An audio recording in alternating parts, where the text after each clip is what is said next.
What's going on, everybody? Welcome on to this edition of Warchant TV. It's recruiting time because we've got Michael Langston on the screen. But before we get to the good news, if you could, hit the thumbs up button because you're going to like the news that he's about to share with all of us. Also, subscribe, lower right corner, set your notifications for however often or infrequently you'd like to be notified about when we drop these videos. And, of course, warchant.com, your ultimate Seminoles sports source. Use the promo code WARCHANT30 for 30 free days. You would have seen this coming from a mile away if you were on the PRB, everybody, but it's all right.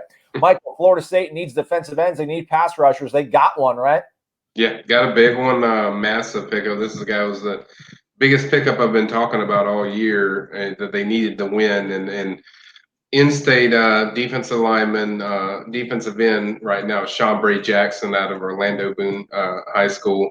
It's a big pickup for FSU because, one, he could grow into a defensive tackle, or two, he could be a really good defensive end off the edge.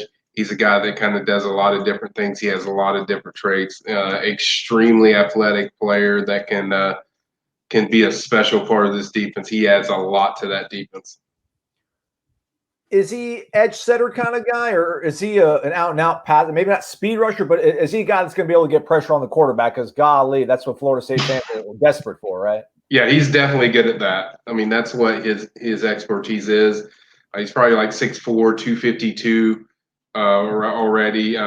But, I mean, that weight probably sounds like a guy that's more of an edge setter, but he's not. He can get after the quarterback. I mean, that's what he does well. That's what his career as far as been built on, as far as being able to get pressure on the quarterback.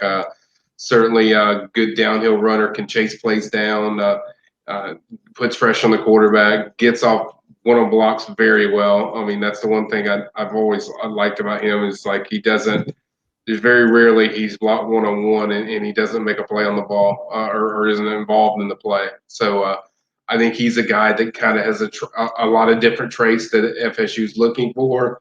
Can certainly have the athleticism to play defensive end or defensive tackle if he does play there. But I think mostly right now I would say defensive end just because that's what his size is and that's where his game is.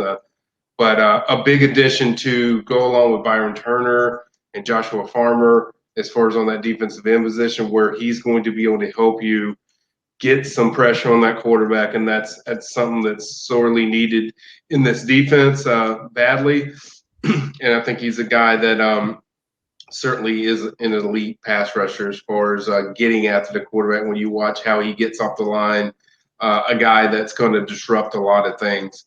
Now, is he a Chase Smith out of Redskins or stuff like that? No, not yet. But he's a guy that's going to solidly make an early impact at FSU just on what he does on those one-on-one battles and getting to the quarterback. I mean, it's October. A pretty bold statement, I think, for you to say that, you think he's the most important player in this class or maybe the most impactful, perhaps. I mean, there's Luke Altmaier could be involved in this class. We hope, fingers crossed. I mean, so is it just his game? What makes you say such a big, bold statement like that, Mike? Well, the reason they say that is because he's been on their radar for so long. Those guys like Altmaier are already committed.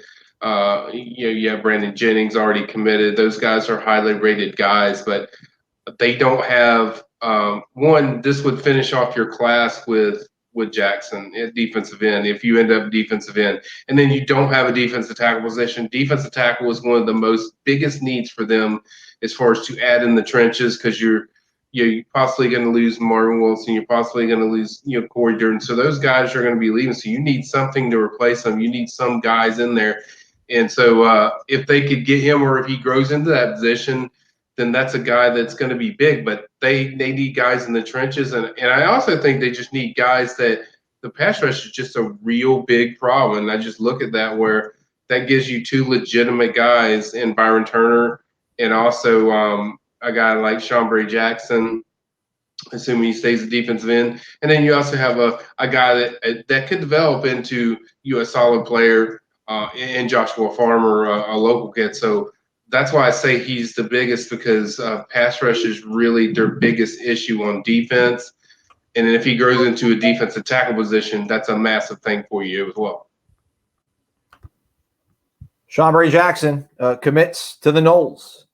Hopefully more to come. I'm somewhere here, I promise, although my camera is not working right now. I'm here with us. But big time pickup for the Noles. We'll see if they can build and stack on top of this. I would imagine they would, but really encouraging sign. More breakdown, more analysis, more reaction over on the PRB, the premium recruiting board over on warchant.com. Michael, as always, thanks for your time and your knowledge, man. You got it.